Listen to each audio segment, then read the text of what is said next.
When somebody's going through Invisalign, every bit of the attention goes to the teeth. Are they straightening? Are they tracking? How's the smile coming along? And almost nobody stops to talk about the gums, which is really wild to me because your gums are the foundation the entire result is sitting on. There's a phrase I come back to all the time. What good are beautiful straight teeth if the bone underneath it is slowly melting away? Straight teeth on a crumbling foundation aren't a win. So today we're talking about what those clear trays are actually doing to your gums, the real risk during treatment, and how, if you play it right, you can come out the other side with healthier gums than you started with. Let's get into it.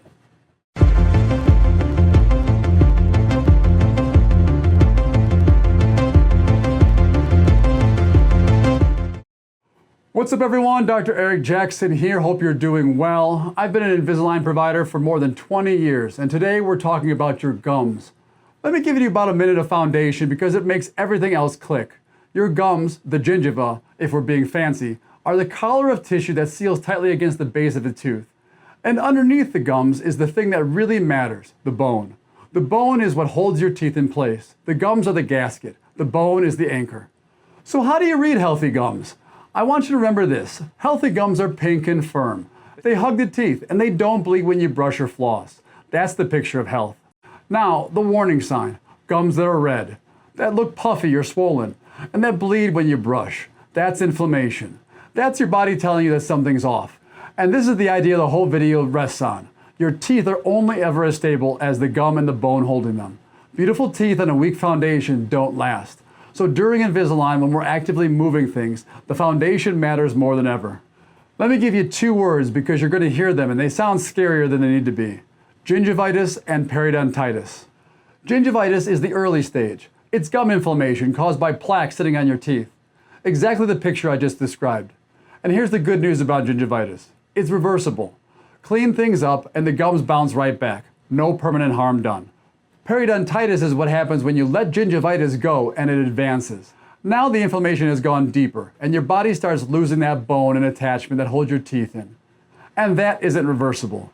We can stop it, we can manage it, and in select cases we can regenerate some of what was lost with grafting and guided tissue regeneration.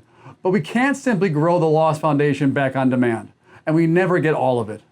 And here's the part that makes gum disease so sneaky, and why I harp on it so much. It behaves like the other chronic diseases people already know about. Clogged arteries, high blood pressure. It isn't a problem and it doesn't hurt until it's a big problem. And in the meantime, it just grows quietly under the surface. There's no toothache warning you, which is exactly why we don't wait for you to feel something before we do anything about it. Okay, so here's where Invisalign specifically enters the picture, and this is the heart of today's video. Now, I did a whole separate video on how crooked teeth in general are harder to clean. I'm not going to rehash that. This is different though. This is about what the trays themselves do to the environment around your gums. Think about what an aligner actually is. It's a snug piece of plastic that fits tightly over your teeth and comes right down to your gum line. And it's there about 22 hours a day. That changes the little ecosystem around your gums in two specific ways. First, it can trap things. Whatever's sitting on your teeth when you snap that tray in, it's now held against your teeth and your gum line under a tight plastic cover for hours. Second, and most people don't think about this one, it limits your saliva. Saliva is your mouth's natural rinse. It's constantly washing bacteria and acid away, neutralizing things, protecting your gums. But when a tray is sealed over your teeth, saliva can't bathe those tooth surfaces as effectively as the way it normally would. So during Invisalign, your daily habits aren't just nice to have. They're doing work that your saliva used to help with. And the reassuring part is because the trays come out, cleaning your teeth before you snap them back in mostly makes up for the lost rinse. That's why everything we're about to talk about matters more during treatment than it did ever before. Which brings us to the biggest avoidable gum risk during Invisalign. I call it the under-tray trap. And the good news is it's avoidable once you understand it. Picture this scenario. You eat lunch, your teeth have a film of food and sugar on them, and you're in a hurry so you just snap your trays right back in over the top. What you've done is seal a layer of bacteria and sugar directly against your gum line, under a tight plastic lid with your saliva locked out for the next several hours. You've basically built a little greenhouse for the exact bacteria that inflame your gums. Let me give you the analogy I use because it's the same one I use for flossing and it just works. Think about your house. If water comes off your roof and pools at the base of your foundation day after day, eventually that standing water cracks your foundation, and now you've got a real structural problem. Bacteria pooling at your gum line is exactly the same thing. Let it sit there day after day, and it slowly erodes the bone that holds your teeth in. You already know you're supposed to brush before you put your trays back in. This is the gum reason why. It's not about the trays getting dirty. It's about your foundation. And I want to be clear about something because I don't want you walking away thinking this is only a gum problem. That same trapped sugar is a cavity problem too. Same bacteria, same acid, same sealed in environment. Except now it's working on your enamel at the same time as working on your gum line. That's how people end up with permanent marks in their teeth they just spent a year and a half straightening. But understand what you're really doing when you snap a tray over dirty teeth. You're not choosing between hurting your gums or hurting your teeth. You're doing both at once. So let me give you a simple check you can do at home in the mirror anytime during treatment. You don't need any special tools. Look at your gums, especially right where the edge of the tray sits against them. Healthy gums are pink and firm. They hug the teeth and they don't bleed. Red, puffy, a little swollen or tender, that's your early warning light coming on. And bleeding is the biggest tell of all. I need you to hear this clearly because so many people get it backwards. Bleeding gums aren't normal, and it isn't something to push through and ignore. Bleeding is a signal. One more clue people notice long before they notice bleeding: persistent bad breath. If your breath is consistently off, that can be bacteria winning down at the gum line. It means inflammation is brewing. And during Invisalign, it usually means it's time to tighten up your hygiene. Catch it at the pink and puffy stage, and it's an easy fix. Now, one more thing to look for, and this has nothing to do with the color of your gums. Look at the teeth themselves, right down at the gum line, and especially behind your lower front teeth. Do you see hard, crusty buildup, yellowish or brown, rough against your tongue? That's tartar, calculus if we're being technical. And during Invisalign, I care about it a lot more than you would expect. First, because it's evidence. Tartar isn't plaque. Tartar is plaque that sat there long enough to harden and calcify right onto the tooth. You can't brush it off. Once it's on there, it takes an instrument and a hygienist to remove it. So when I see tartar, I'm not looking at one bad day. I'm looking at weeks of missed hygiene written on that tooth. Second, and this one sometimes surprises people, but it makes a lot of logical sense, it physically gets in the way. Your aligner was engineered to fit your tooth. Add a crusty layer of calculus on top of that tooth, and the tray can't seat down fully anymore. You already know what a tray that doesn't seat fully means. It can't deliver the pressure that moves the tooth. And it builds up exactly where you least want it to, on the inside of your lower front teeth, where your salivary glands empty.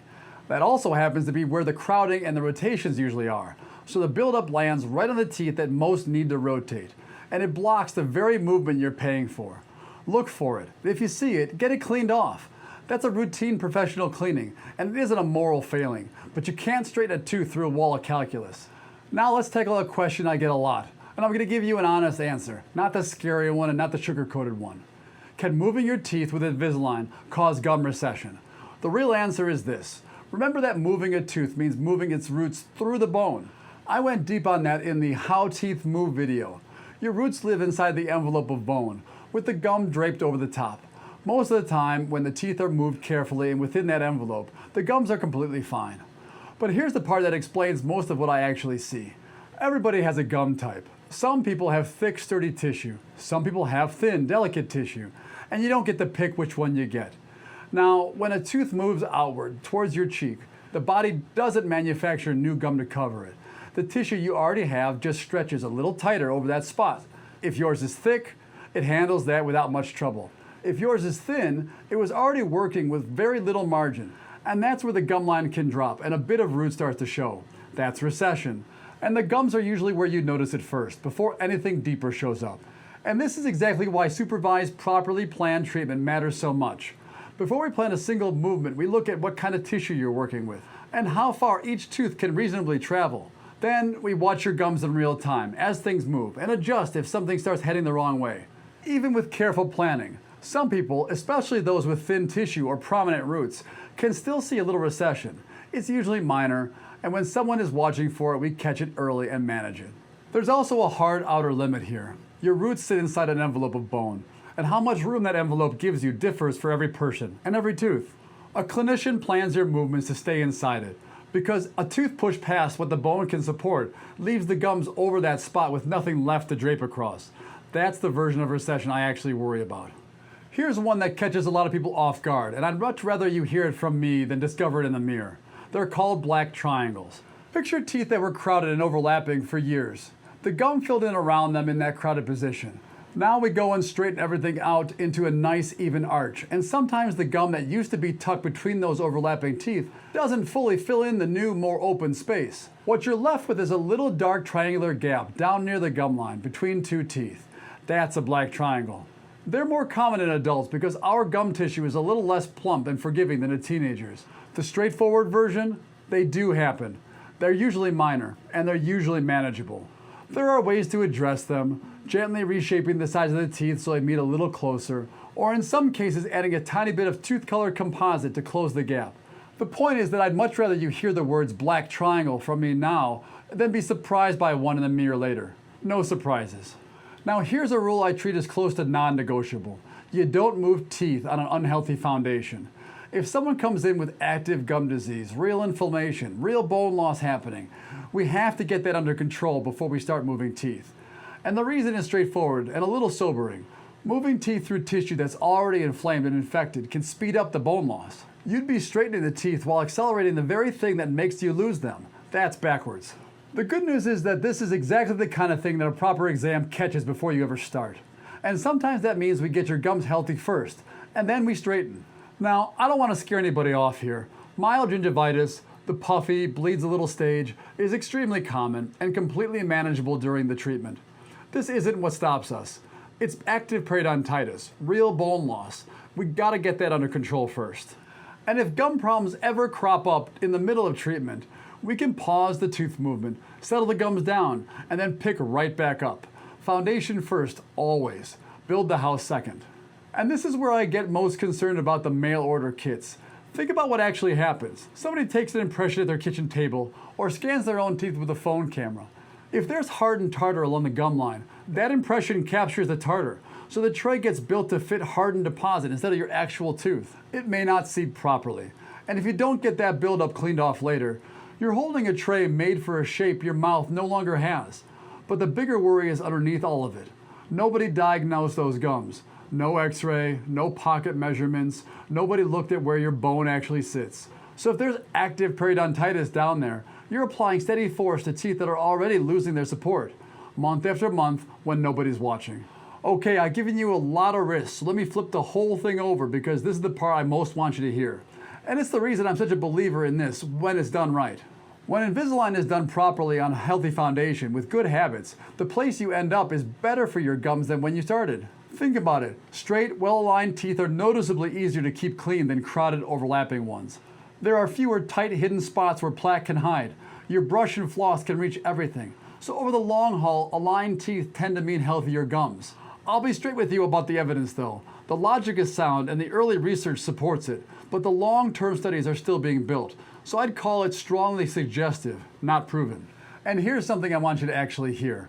On this one, you have a real advantage over somebody in braces because the trays come out. You can brush and floss completely normal the entire time. No wires to thread around, no brackets catching food. Every surface of every tooth is reachable, exactly the way it was before treatment started. Nobody in braces can say that. And it's not only your gums that benefit. Braces are where I see the classic decalcification, those chalky white spots that show up in the enamel right around where the brackets were bonded. They happen because you simply cannot clean around that hardware the way you can clean around a bare tooth. And here's the cruel part, they're permanent.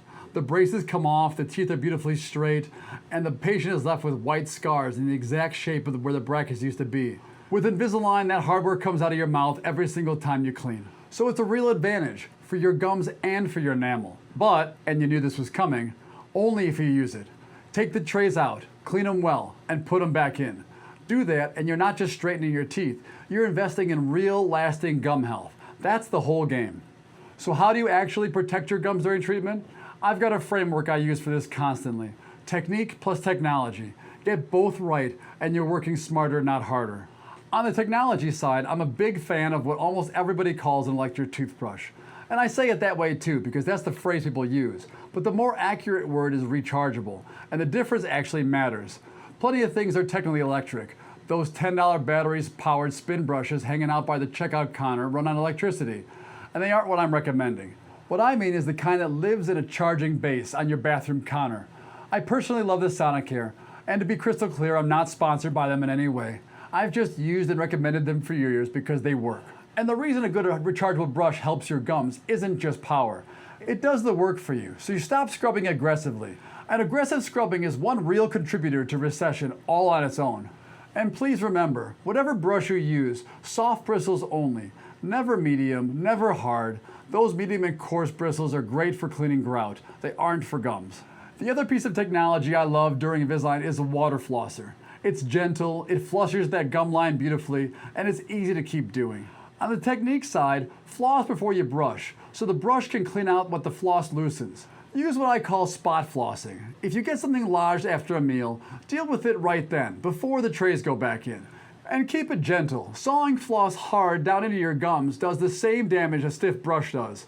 Gentle and consistent beats hard and occasional every single time. One more spot people miss. If you have attachments, those little tooth-colored bumps we bond on to help the trays grip. Food and plaque love to collect right around them. So give each attachment a deliberate little scrub. And here's the trick. Don't just glide the brush over the top of the bump. Angle the bristles down into the base of it, where it meets the tooth, because that little ledge is exactly where the plaque parks. And be sure to clean the trays themselves too, like we covered in the retention video. A clean tray over clean teeth and healthy gums. That's the trifecta. Let me zoom out for a second because I think it raises the stakes in a good way.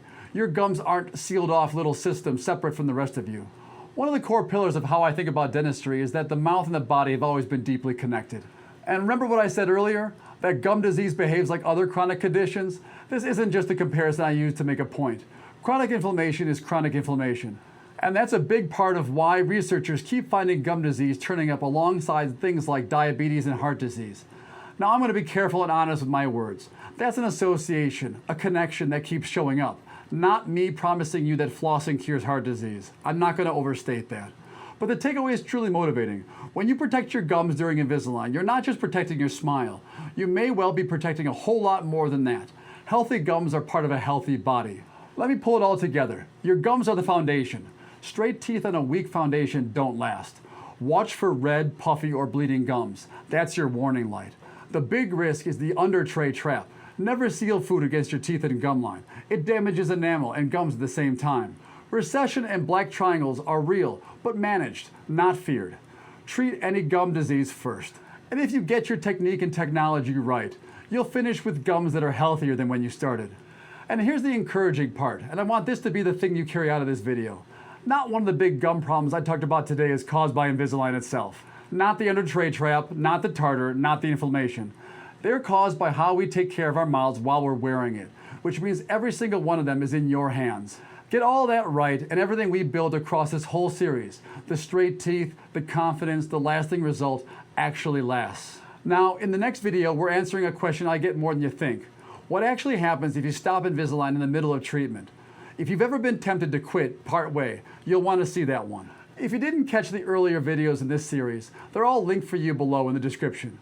And if you'd like someone to actually look at your gums before anything starts moving, come see me. You'll find us at Jackson Family Dentistry, 2033 Ogden Avenue in Downers Grove, Illinois, about a mile east of I-88 and I-355. Give us a call at 630-963-6750 or find us on the web at jacksonfamilydentistry.us. So let's come back to where we started. Straight teeth are the goal, but they're only ever as solid as the gums and bone holding them up. Protect what's underneath, and you don't just finish with a straighter smile, you finish with a healthier mouth than you walked in with. I'm extremely passionate about modern dentistry and I love talking about it, which is exactly why I read these comments. So if you've got a gum question, or if you've noticed something during your own treatment, drop it below and I'll do my best to get to it. Take care and I'll see you in the next video. Bye now.